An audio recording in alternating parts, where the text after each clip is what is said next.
Hey guys, what's up? It's Portable coming back at you with a discussion, this time for the recent Nintendo Switch 2 Direct. If you do want me to go over a bunch of the stuff that was not actually in the Direct, like the prices and things like that, that will be a separate video that I plan on making down the line. And since recording this video, a lot of things have actually changed, but I won't go over that here. I want to focus on most of the games that they showed and also my thoughts on them, things I would like to see, and anything else that I feel is pertinent. So the opening of the Direct was incredibly strong as they showcased Mario Kart World. The game looks beautiful. It's definitely a different style than Mario Kart 8, so I can see how some people would probably be a little disappointed by how it looks. But realistically, it's probably the most ideal Mario Kart for me. From the treehouses, we've seen that there are a ton of like Nintendo baddies that have returned just as racers in this game, and it's really great to see that they are giving people a variety of options. Now, the one thing that they did take away is customizing karts. Karts are no longer something that you can actually customize. There is a decent selection of karts and bikes for you to choose from, but besides that, you are basically racing in a single thing. I think that this does kind of ease up a little bit on the complexity of Mario Kart, so for people who are just wanting to sit down and do a race, you choose the kart that looks cool or just has the stats that you want, and you go off to races. But I don't know if we'd be as interested in this if it was just a sequel to Mario Kart 8 Deluxe. No, this game goes much further and happens to be a open world racing game. Now, this is not anything new. Many other developers and companies have done this before, specifically the Forza series comes to mind. But seeing Nintendo kind of go out of its way and do this, especially with their experience in creating open worlds and places to explore, I think this is excellent. Some of the other features are being able to do tricks and grinding on specific surfaces, which is really cool. I mean, doing wall jumps off of walls is about the most Mario thing you can do, so kind of apt for a Mario Kart game, huh? There were a couple other things shown in the trailer, like costumes and being able to participate in new modes and all of this stuff. But overall, I just think the game looks fantastic. This is probably also going to be Nintendo's biggest seller on the Switch 2, if I had to guess. I mean, it's Mario Kart, and the fact that Mario Kart 8 Deluxe was a repackaged game of a Wii U title, it really doesn't matter. It's going to sell incredibly well.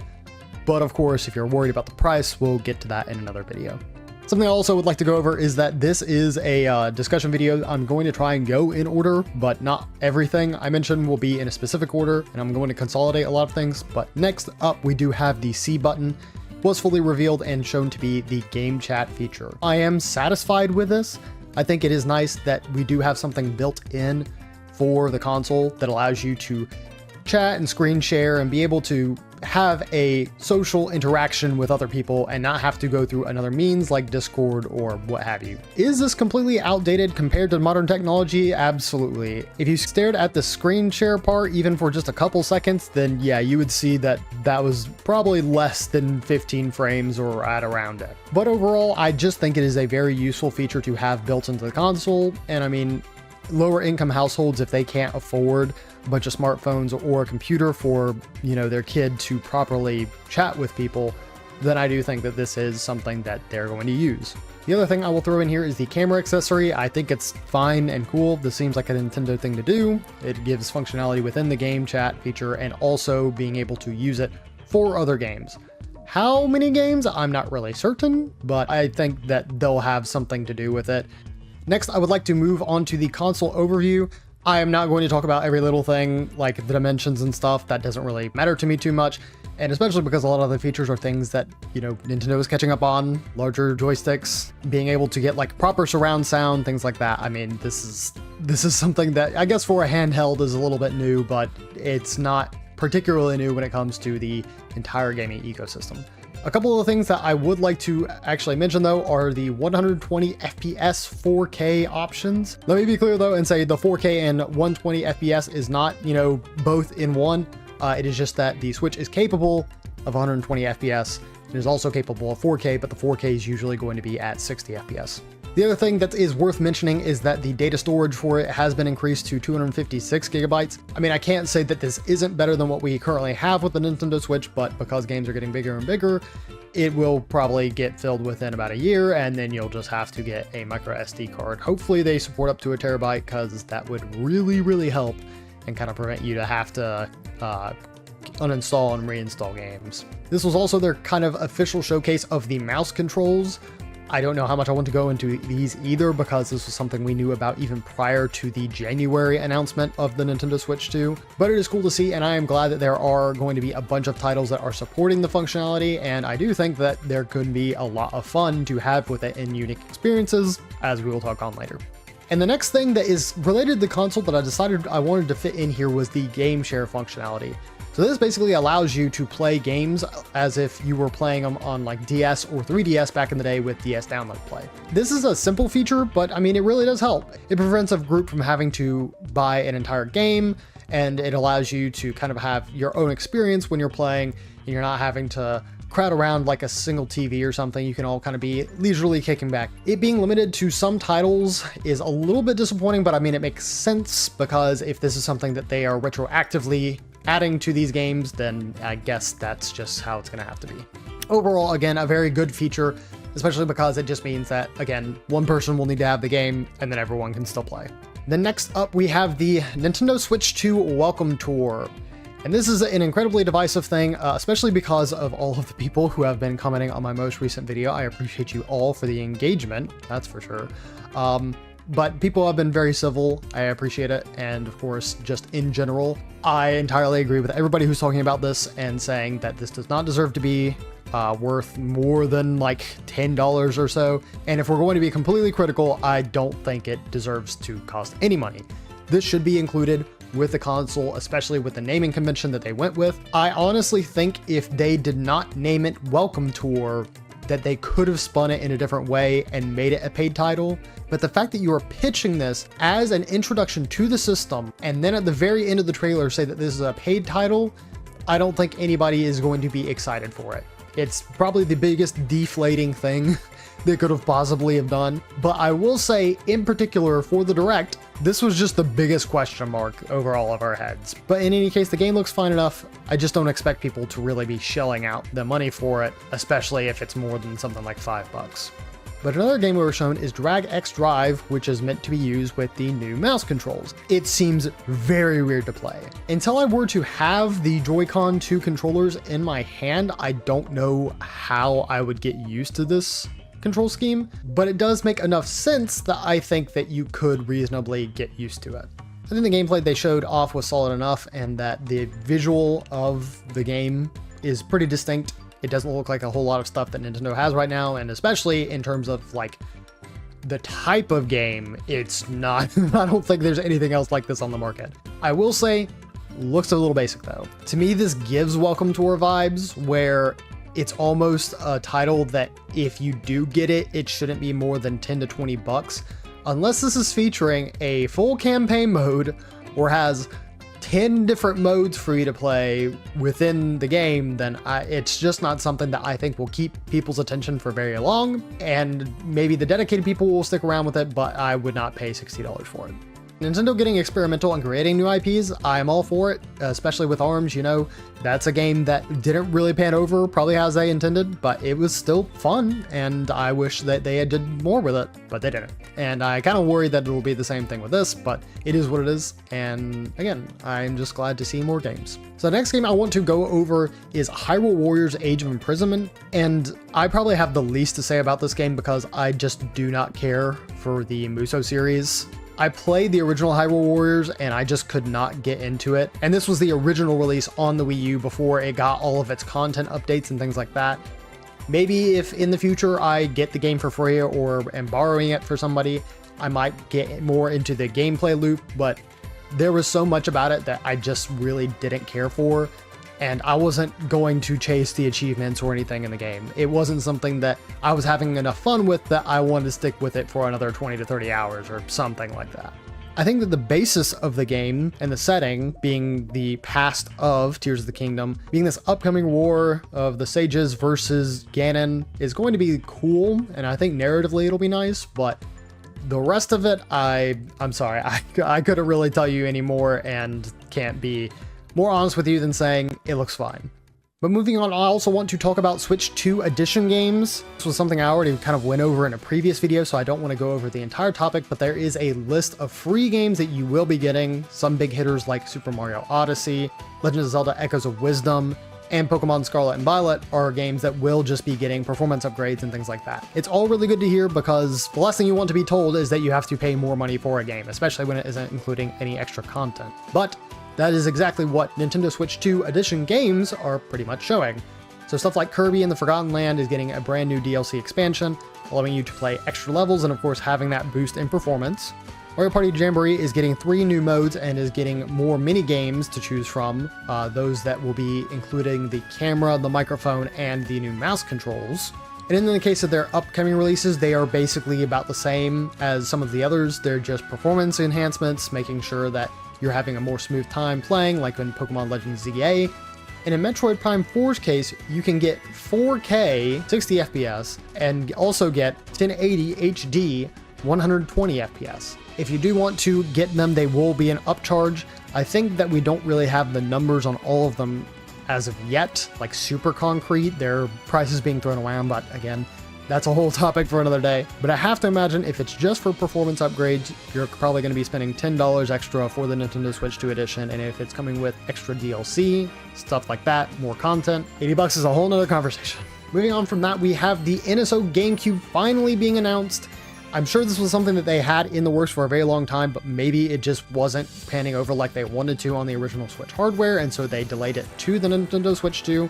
And it is exclusive to the Nintendo Switch 2. The games that we were confirmed to get on day one were Legend of Zelda The Wind Waker, Soul Calibur 2, and F-Zero GX, which that is absolutely insane to say that F-Zero is kind of being acknowledged in like a real direct, like something huge like this. On the upcoming games, they had Mario Sunshine, Mario Strikers, Luigi's Mansion, Chibi Robo, Pokemon Colosseum and XD Gale of Darkness, thank God, because those are expensive.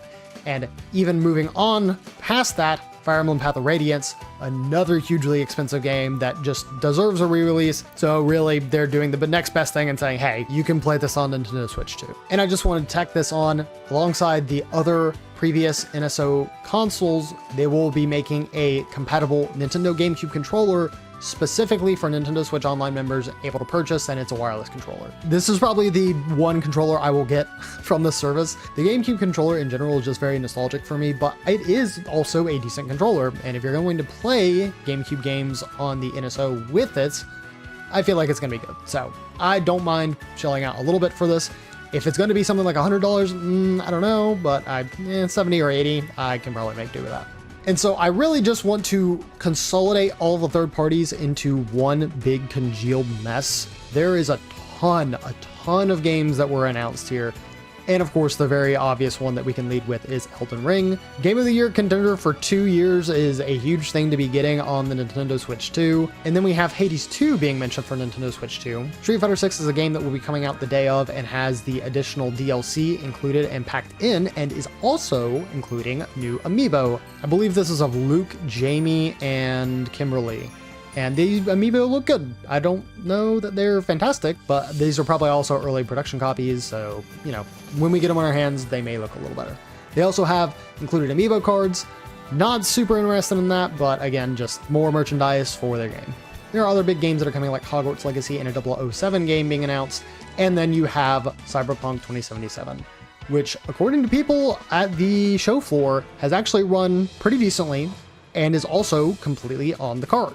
64 gigabytes. And the last one that I did just think about here at the end is Final Fantasy VII Remake, and probably the additional 2 games coming to the Switch 2 in the future. Now, of course, you are going to be making compromises. This is a handheld system that is trying to catch up with modern consoles and modern PCs. You are not going to be getting probably a very steady 60 frames per second, but regardless, I think you are still going to be getting a decent experience, especially if you were wanting to take it on the go. To start with indies, I do want to mention Gungeon 2. I did like Enter the Gungeon, but I never finished it. And unfortunately, the mainstream for at least Nintendo of America died pretty much as it was being announced. So I kind of wonder how many people even knew that it was being talked about. I do want to mention it here because the series is great and the devs are great, and so you should play Enter the Gungeon and support Enter the Gungeon 2 when it comes out. But then the two big games that are indie developed are Deltarune from Toby Fox. Will be including chapters 1, 2, 3, and 4 on the day Switch 2 launches.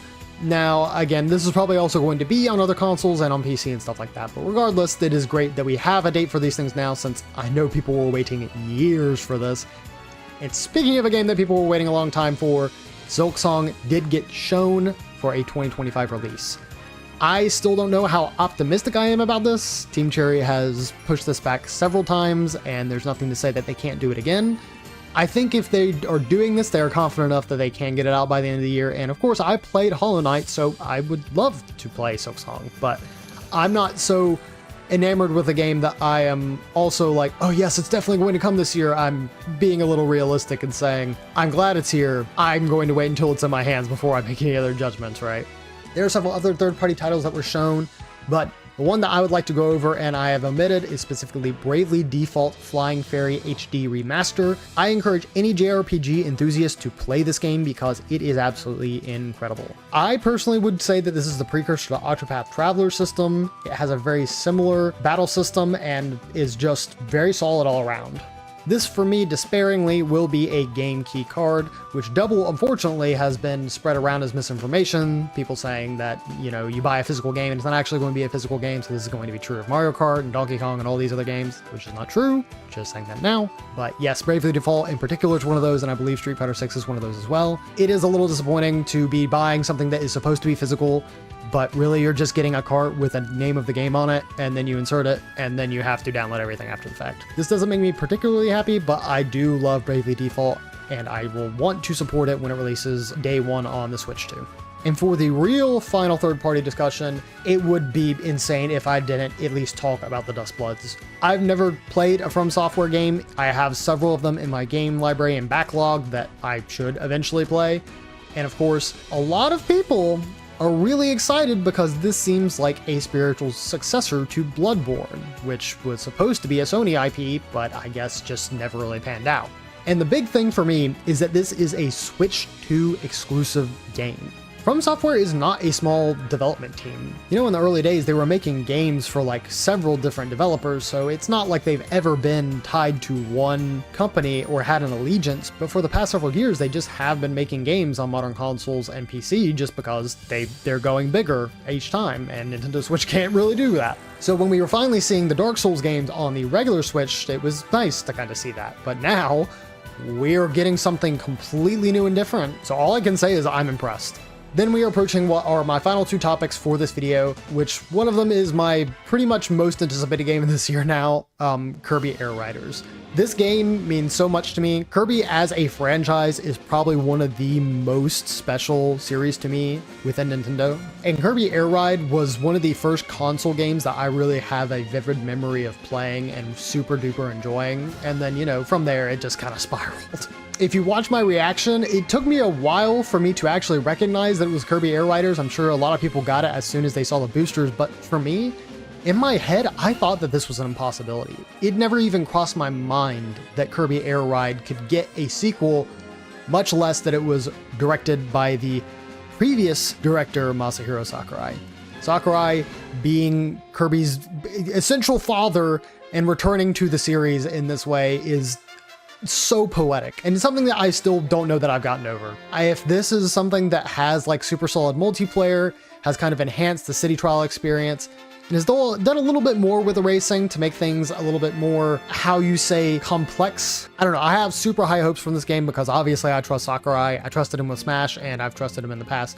With basically anything else like Kid Icarus Uprising, I can trust him here. And we also got 2025 release date. That really surprised me as well. Then we get to the final announcement of the Direct, which is Donkey Kong Bonanza. I was impressed by it when I was watching the Direct live, but seeing more from the Treehouse, it just really shows how polished this game is, and that this is definitely like the Mario Odyssey team just making a brand new 3D platformer, but having it be completely unique and kind of rewriting what we knew about Donkey Kong prior.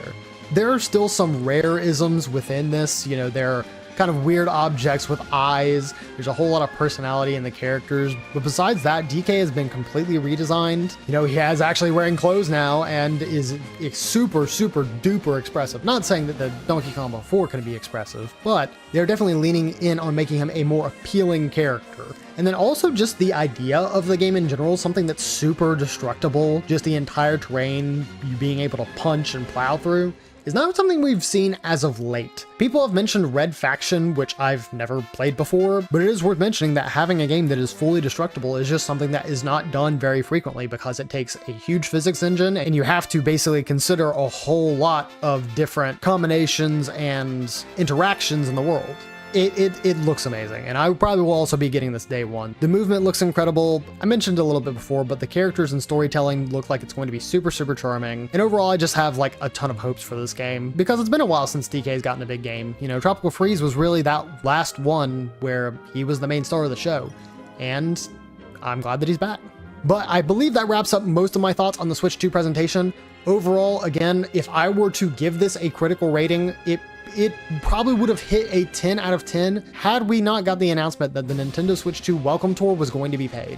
Like, that was the big blemish of this, because it's just like, why? Why are you wanting us to pay for this? It's not that it's a game that doesn't deserve to be paid for, but it's also one of those games where it's like, you should be able to afford a loss on this, right? Anyways, the Direct itself was super duper strong, and I was incredibly satisfied, and I still am satisfied. But there's a whole lot of controversy and discourse surrounding the Nintendo Switch 2 right now, especially after an announcement that was just made earlier today. And so I will go ahead and let you know that I am going to be making an additional video on most of that discourse, in addition to the pricing of the Nintendo Switch 2. And I'm going to tell you right now, it's not going to be a whole lot that you haven't heard already. So, in any case, thank you guys so very much for watching. Hopefully you're having a fantastic night or day wherever you may be, and I hope to see you next time. See ya.